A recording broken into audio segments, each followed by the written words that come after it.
سب سے زیادہ اثر ماحول کا ہوتا ہے. دو ہی انسان ہے، میں اکثر کہتا ہوں، ایک بنا ہوا ایک بگڑا ہوا. بنا بھی صحبت سے ہے، بگڑا بھی صحبت سے. آپ جس طرح بننا چاہتے ہیں ایسی صحبت اختیار کریں، جیسا آپ بننا چاہتے ہیں ایسی صحبت اختیار کریں. اللہ اکبر. مولانا روم نے ایک بہت خوبصورت بات لکھی ہے. آپ فرماتے ہیں دیکھو گاجر سے میں نے پوچھا، اس گاجر کی اصل بھی ایک، نسل بھی ایک، اور وہی گاجر ہے، زمین بھی ایک ہے. اور اس گاجر میں کیا ہے کہ ایک کو کھاؤ تو مربع ہے، ایک کو کھاؤ تو اچار ہے. ایک اچار ہے، ایک مربع ہے. مربع میٹھا ہے، اچار نمکین ہے. اب گاجر کو دھو کے بھی کھایا، گاجر میٹھی ہے مربے والی، اس کو دھو کے بھی کھاؤ اچار والی تو نمکین ہے.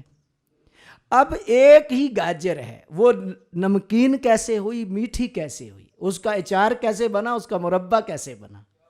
مولانا روم فرماتے ہیں گاجر مٹھاس کے ماحول میں رہی تو مربع بن گیا، اور فرمایا کہ کڑوے ماحول میں رہی، ترش ماحول میں رہی تو اس کا اچار بن گیا. گاجر اگر ماحول سے مربع بن سکتی ہے تو فرماتے ہیں انسان تو بھی کسی اللہ والے کی صحبت سے منور ہو سکتا ہے. بے شک تو کمزور ہے، لیکن جب کسی کی صحبت میں آئے گا، کسی کی مجلس میں آئے گا تو تجھے اس کا اثر ضرور ہوگا.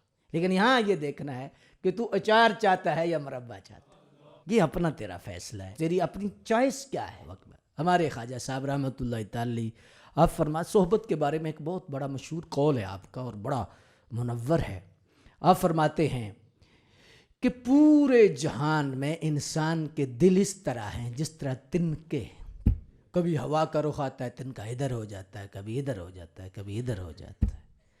فرمایا ہاں جو تنکا کسی پتھر کے نیچے آ جاتا ہے تو ہوا جتنی مرضی تیز ہو اس تنکے کو بھی ہوا اٹھا نہیں سکتی، کیونکہ اس کے اوپر پتھر ہے اور وہ پتھر کے نیچے ہے. تنکے کو نقصان ہوا کا نہیں ہے، ہواؤں کے رخ جتنے مرضی بدلیں، جتنی مرضی تیز ہو، لیکن وہ تنکا ادھر کا ادھر ہی رہے. فرمایا جو انسان کسی اللہ والے کے قرب میں رہتا ہے اور اس کو دل اس کی توجہ میں رہتا ہے، دنیا کی جتنی مرضی آندیاں آئیں وہ ایمان پہ ثابت قدم رہتا ہے.